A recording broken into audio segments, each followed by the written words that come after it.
Nothing ever really grows in the comfort zone. I love this quote by novelist Arnold Bennett. The real tragedy is the tragedy of the man who has never in his life braced himself for his one supreme effort, who never stretches to his full capacity, never stands up to his full stature. Today we're going to talk about stretching to our full stature. Comfort zones are like rubber bands. They're only useful if they stretch. A rubber band sitting on your desk isn't doing anything, but stretch it and suddenly it has potential. It can hold things together, launch something forward, or create tension that produces strength. The same is true of us. Without the stretch, we stay the same. But when we stretch to our full capacity, as Mr. Bennett wrote, we can reach toward our full potential.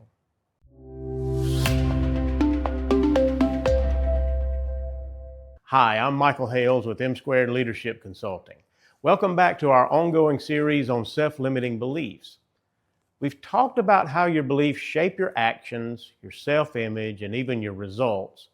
Today, we're focusing on the power of the stretch. Why stepping outside your comfort zone and stretching what you believe about yourself is absolutely essential if you want to grow. Here's the truth: growth and comfort never coexist. If you're comfortable, you're not stretching. And if you're stretching, you're probably not comfortable. Stretching can bring pain temporarily, but it's worth it because that's where the growth is. Why is it so tempting to stay comfortable? Because comfort is, comfortable. It feels safe. It feels familiar. It feels predictable. But comfort zones are also sneaky. They shrink over time. What felt like just enough last year can quietly become settling this year. And before long, your world gets smaller. Think of it like muscle growth. If you lift the same weight, the same number of reps every day for the rest of your life, your muscles won't get any stronger. Why? Because you've adapted. Growth requires resistance. It requires adding a little more weight, stretching your capacity, forcing your body to adapt to new demands. It's called progressive overload, and it builds your muscles. The same is true of your mindset, your career, your leadership, and your personal life. To be transparent, I'm in a stretching phase of my life right now. I worked in government for 25 years. It was a great career. It was fulfilling work. It paid well. It was stable, dependable, safe. It was the right thing for me until it wasn't. Michelle and I had wanted to start our own leadership consulting business for years. It started as a dream, and over time, we started to think we might really do it someday. Fast forward to a few months ago when circumstances shifted, and I had an opportunity to move up the timeline to now. It meant leaving my comfortable government job and taking a huge risk to start a business. After much careful consideration, and you really have to know me to understand just how much and just how careful, I decided to take the plunge. And man, have I been stretching. I've never been an entrepreneur before, so everything I've done since March has been a first time sort of thing. First time giving an elevator pitch at a networking event. First time recording videos like this to post on YouTube and other social media platforms. First time recruiting participants for a paid mastermind group, and on and on. Is it uncomfortable? You bet it is. Am I learning a lot?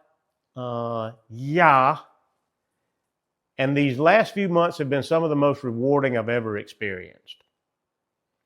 So here are 3 big reasons why stretching beyond your comfort zone is so important. Number 1, stretching expands your capacity. Every time you stretch, you discover you're capable of more than you thought. I never envisioned myself being active on social media, but here I am. I've built confidence, resilience, and momentum, and you can too. Number 2, stretching exposes self-limiting beliefs. The moment you step outside of comfort, those old beliefs start shouting, "You're not ready, you can't do this." That's actually good news. It shows you exactly where the growth edge is, and that's where you want to be. Number 3, stretching sets an example for others. Especially as a leader, your willingness to stretch gives permission to your team to do the same. If you play it safe, they play it safe. If you grow, they grow. So how do you actually practice the stretch? Here are 4 strategies. Number 1, start small. Stretching doesn't necessarily mean bungee jumping on day 1. It could be as simple as speaking up in a meeting or trying a new skill. Small stretches lead to big change. Number 2, schedule the stretch. Growth doesn't happen by accident. Put something uncomfortable on your calendar. Networking, presenting, asking for feedback, and commit to it. This has really worked well for me personally. Number 3, reframe the discomfort. Instead of labeling the stretch as scary, make the choice to call it something more positive, maybe exciting or thrilling, or just call it what it is, evidence of growth. Discomfort is the sign that you're moving in the right direction. And number 4, celebrate the progress. Every stretch, no matter how small, deserves recognition. Give yourself a little pat on the back when you check that hard thing off your to-do list. That positive reinforcement builds the courage to stretch again. Leaders, this part is especially for you. I don't know if you know this, but your people are watching you. If you lead from a place of comfort, if you avoid risk, avoid feedback, avoid new ideas, your team will inherit that same mindset. But if you model the stretch, you'll create a culture of growth, and that culture compounds. So here's your challenge. Write down one thing you've been avoiding because it feels uncomfortable. Then ask yourself, what's the smallest step I can take this week to stretch in that direction? Then take the step, even if it feels awkward, even if it feels small. Because once you've stretched, you've done 2 things. You've proven to yourself that you can do it, and you've set a new standard for yourself. You've broken new ground, and you don't ever have to snap back to that old original size again. Remember, comfort is safe, but it's small. Growth is uncomfortable, but it's worth it. The real danger isn't failing when you stretch, it's shrinking when you don't. Next time, we're going to talk about how to build a new belief system that supports your goals so the stretch isn't just something you do once, it becomes a way of life.